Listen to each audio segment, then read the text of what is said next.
You're about to see something you shouldn't. The thought is already locked and loaded in your mind when the static wakes you from your uneasy slumber. You're not in bed. It takes you a second to realize what's going on here. You're in the living room, sprawled out across the sofa with empty Mountain Dew bottles and pizza boxes left out on the coffee table. Your TV, which you must have fallen asleep watching, is on and tuned to a dead channel, glowing with the fuzzy blizzard of electronic noise and the ominous low hiss it brings with it. You check your phone as your eyes adjust to the near dark. It's well past midnight. You know you don't have work or school tomorrow, but as you stare into the hypnotic buzz of the screen, you can't shake the feeling that something is terribly wrong. Something cold touches you, and your neck jerks in its direction. The living room window is wide open, the night breeze blowing the curtains inward. Just as you're pondering the unsettling question of whether you opened it, the sound coming out of the TV changes. It's not the familiar static hum anymore. It's a terrible, shrill whine, the kind of racket that'd make nails on a chalkboard sound like Mozart. You cringe, your jaw tenses up involuntarily. You fumble through the trash on the coffee table for the remote, just so you can turn the TV off before your head explodes. But the second you manage to zero in and reach for it, the sound and the static stop, leaving you in near total darkness. But the screen hasn't switched off. It's just a black screen, that surreal glowing shade of black only possible on an LED, where everything is just a little removed from reality. You're fixated on the screen as a vague shape comes into view out of the dark, an old wooden rocking chair on a dark floor. Still at first, but then it begins rocking back and forth, overlaid with the kind of jittering scan line seen on an old VHS recording. That gets your back up a little. The myriad screamers of the 2000s internet have trained you to expect something dangerous when the screen seems all too eager to guide your attention. You know that it wants you to look at the chair, so instead, your eyes search the darkness around the chair, trying to pick out what might be alien shapes shifting in the murk. But instead, you notice something even stranger. When the chair is moving, you notice small bubbles rising up from it. All this, it's underwater. That explains that strange, almost abstracted look that everything has.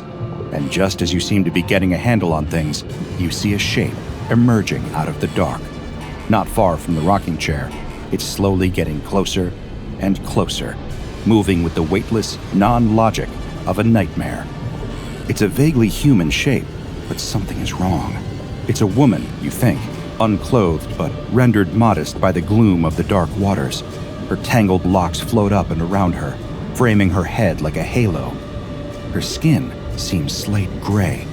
There's something jumbled and wrong about her features. Slowly but surely, she's moving directly towards the screen, towards you. Even though you know logically that something on the other side of reality's great divide can't hurt you, you feel bone-deep anxiety anyway. You can see the woman's teeth now, jagged like broken glass, and arranged in 3 rows edging back into her mouth like auditorium seating. That's when you put it together. What she is, what she really is. She's like a shark woman. There are 3 deep, pulsing ridges in either of her cheeks, red around the edges. Gills. Her eyes are little black discs, set deep into the thick, gray flesh of her face. Just when you feel almost like you're getting used to her, she comes flying at the screen with frantic, ravenous speed. She grabs either side of the camera like she's snatching your head up by the ears. She gives a terrible animal shriek and bites down, your field of vision disappearing into the blackness of her fang-lined maw. Your whole body freezes for a moment, the room dark again, until somehow, something even worse appears on screen. It's a live video feed of your open window, filmed from the outside, as though standing in your yard. Text flashes up on screen saying, "Leaving your window open at night leads to bad dreams." You get up from your seat to get a closer look. This isn't real. Can't be real. It's gotta just be some other window. And in your paranoid, half-awake state, you're just confusing it for your own. But as you approach the screen, you see a shape pass across the window laterally. It's you. You can feel your heart jump into your throat. You pivot on your heels and rush towards the window. There must be someone standing on your lawn outside, filming and streaming to your TV. You need to close the window before they get in. Who knows what kind of maniac you... But when you reach the window, there's nobody out there. Just your empty lawn and a dark street. Is your mind playing tricks on you? You don't even care anymore. You slam the window shut and draw the curtains just as fast. When you turn around, you can hear the warm, fuzzy hum again. Your TV screen is bathed in static. You know what you saw, even if you're not entirely sure of your sanity now. But there's not a soul out there who'd believe you. Except, of course, the SCP Foundation. That's because when Foundation researchers hear accounts like this, they don't assume that a person has fallen asleep while watching Adult Swim after a little too much Mountain Dew and wacky tobacco. They know the truth. It's all connected to SCP-7719, also known by its codename, the Harrison Gray Conspiracy. In its purest sense, SCP-7719 is an umbrella classification for a series of bizarre and disturbing anomalous broadcasts that have occurred across North American television since as early as 1998. The broadcasts take the form of signal hijacks that intrude upon regular programming, often beginning with a period of television static accompanied by a loud and off-putting noise. These incidents only ever occur when there are viewers present. There have been no documented cases of these signal interruptions occurring on broadcasts that weren't being actively witnessed by audiences at home. We'll get into some of the specific disturbing case studies in just a moment, as well as discussing how it may be tied into a seemingly harmless online internet trend. But first, it's vital for you to understand the two common anomalous factors that act as the through line between all 7719 instances. First, the primary anomalous effect. It has thus far proven impossible to directly record the SCP-7719 broadcasts through any means. So far, the Foundation has tried with VHS tapes, cameras, digital recording software, and several other methods that aren't available to regular civilians. All of them have failed. Even single photographs or screen grabs of recordings inevitably lead to them just being frames from the non-anomalous programming that was supposed to be airing during the intrusion. In a way, this has been kind of a double-edged sword for the SCP Foundation.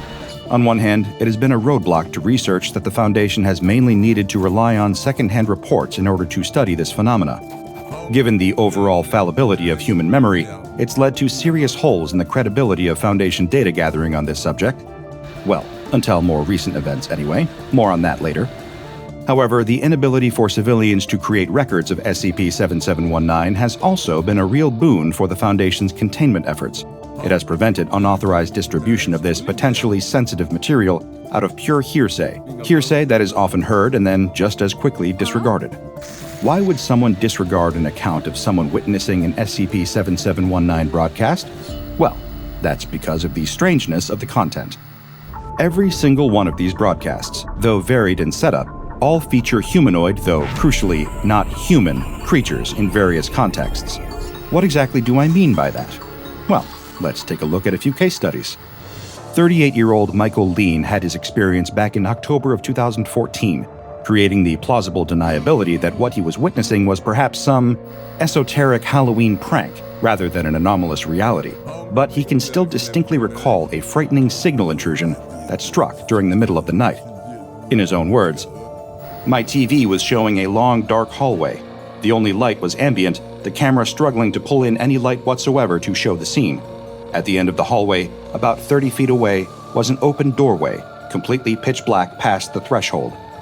I couldn't help but watch, the screen crackling and warping gently, reminding me of the VHS tapes we used to watch as kids.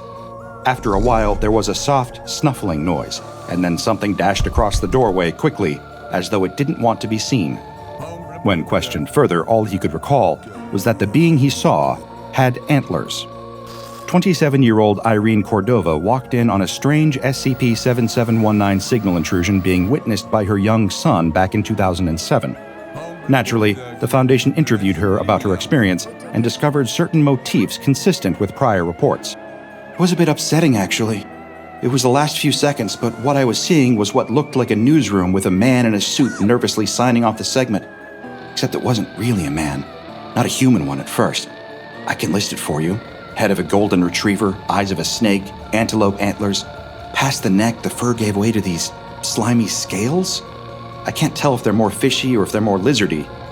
Its hands were sharp and ended in talons, those of a hawk's." This was followed by scattered textual messages on screen telling them to stay alert. Back in 2010, 35-year-old Leland Rhodes, a Foundation agent, was privy to one of the broadcasts. When his attempts to record it failed, he instead took fastidious shorthand notes of what appeared to be a bizarro sitcom. Mother has octopoid head. One child resembles cross between Komodo dragon and domestic chicken. Other resembles badger with praying mantis mandibles. In 2003, 70-year-old Myrtle Schaefer shared a disturbing SCP-7719 experience while watching a cryptid hunting show on the History Channel, a memory she contextualizes as a nightmare that seems to have too much in common with other SCP-7719 accounts to be pure coincidence. Despite her own assertions that the incident wasn't real, Myrtle seemed to be in considerable distress when recounting it. Handheld camera, shaky movements, people breathing heavily. There was this moment. They were watching a patch of the forest with night vision on, except instead of green, it all burned red. The rig gently rose and fell with the cameraman's breathing. It was calm. There was just breathing and the crickets. Then a twig snapped behind everyone. The camera whirls around and you see it. Something standing behind them. Large eyes that popped out of its head, skin like a bloated corpse, gills and clawed fingers, vestigial arms that were barely long enough to function. It reaches out towards the cameraman and takes a few steps forward. Sirens. Sirens. Sirens. Like the tornado warning that I heard throughout my childhood. Like the storm was bearing down on me at that very minute. Its eyes are swiveling loose and lazy in its head. So help me God, they can see me. They can see me. They can see me. Witness reports provided exact timings and transmission channels, allowing Foundation researcher Karolina Wojciechowski to trace the anomalous broadcasts to a definitive source, a small, independent television studio called LMGC, situated in Pelham, Pennsylvania. Several members of Foundation personnel, backed up by a contingent of armed Mobile Task Force operatives, attempted to investigate the studio back in 2005, only to find that it had been abandoned. While the studio was, technically speaking, in working order, everything was covered in a thick layer of dust, and there was no sign of not only human habitation, or any vermin taking up residence within the building. Records found in the building's filing system show that it was at one point active in earnest, but those files don't extend beyond 2003. Something made all of these people up sticks and leave, and quickly too. Of particular note was one mysterious file that the researchers recovered at the abandoned station, which read as follows. Specifically regarding the suppression and censorship of the following in all programming aired by LMGC. Profanity, also pertaining to the Lord's name.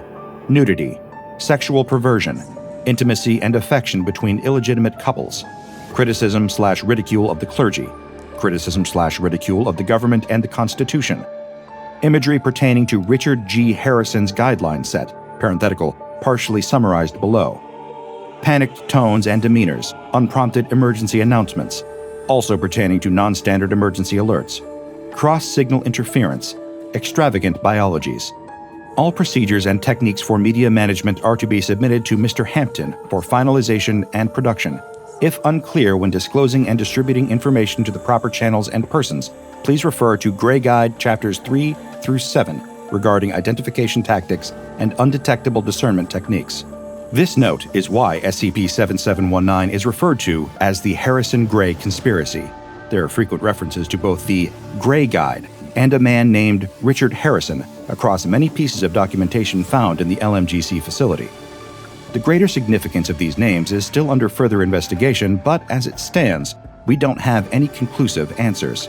Some believe that the emergence of SCP-7719 is tied into a popular online phenomenon that's infected the human psychosphere: analog horror.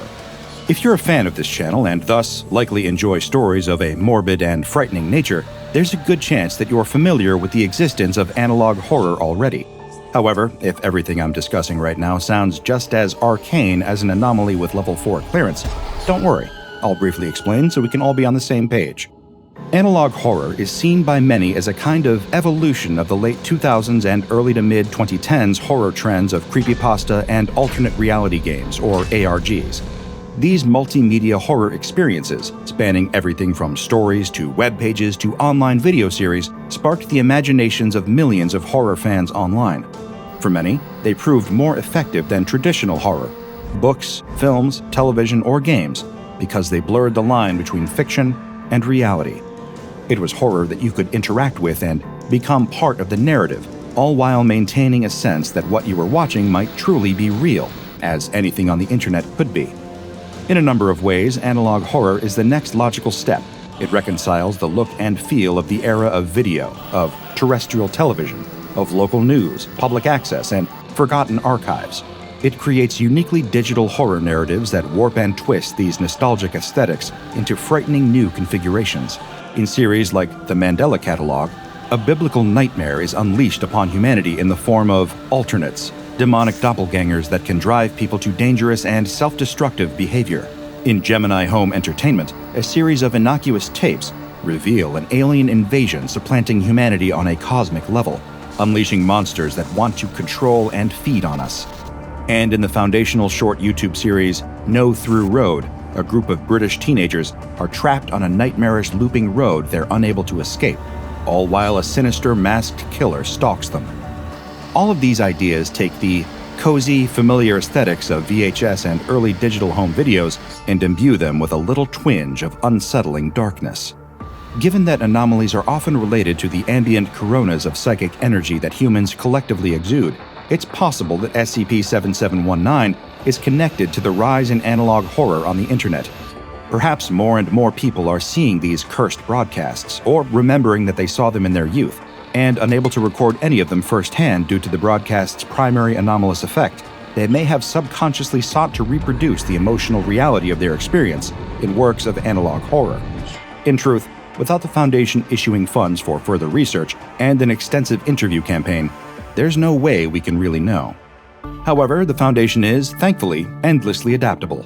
When life hands them anomalemons, they make anomalemonade. And the proliferation of analog horror content across the internet has actually helped inform the containment procedures for this particular anomaly, which, by the way, has been given the designation Euclid, due to its unpredictable nature making it difficult to preemptively contain. Disinformation Campaign 7719 is the Foundation's main defense against this anomaly's threat to consensus reality. It dictates that the Foundation will try to convince any populations exposed to the broadcasts that what they had seen was actually a mass media alternate reality game or analog horror experience. Most people will likely accept this excuse just so they don't have to consider the darker implications of the alternative. For those who still want to cling on to the frightening reality, the Foundation can resort to its more traditional methods, targeted use of Class C amnestic treatment.